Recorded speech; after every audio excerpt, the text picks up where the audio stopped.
In Canada, all eyes are on Donald Trump and the North American Free Trade Agreement. Will the mercurial U.S. president sandbag the deal? Or is his hard line just a negotiating ploy? What will Canada do if NAFTA is shelved? Would the end of free trade with the U.S.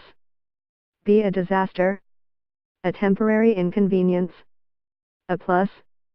These questions are debated ad nauseum. Meanwhile, in Vietnam, another set of talks is going on that is potentially far more important. These are the talks over the truncated Trans-Pacific Partnership, TPP.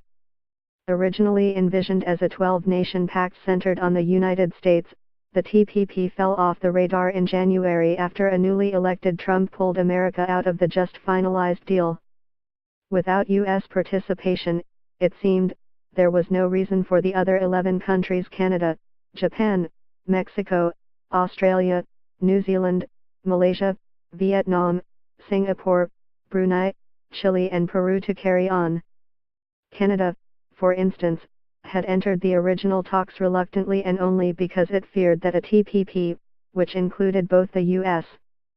and Mexico, might outflank NAFTA. With the U.S. out of the game, that fear evaporated. But thanks largely to Japan, the TPP, now known as the TPP-11, soldiered on.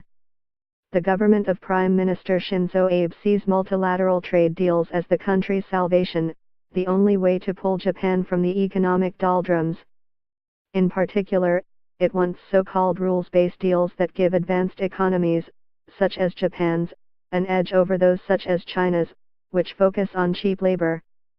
To that end, Japan has tried to keep the original TPP text intact in the hope that America can be persuaded to join once its infatuation with Trumpism has ended.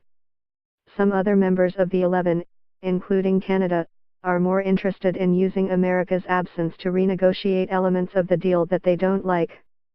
The original TPP, for instance, would have allowed member countries to obtain up to 65% of their auto parts from cheap labor countries outside the pact.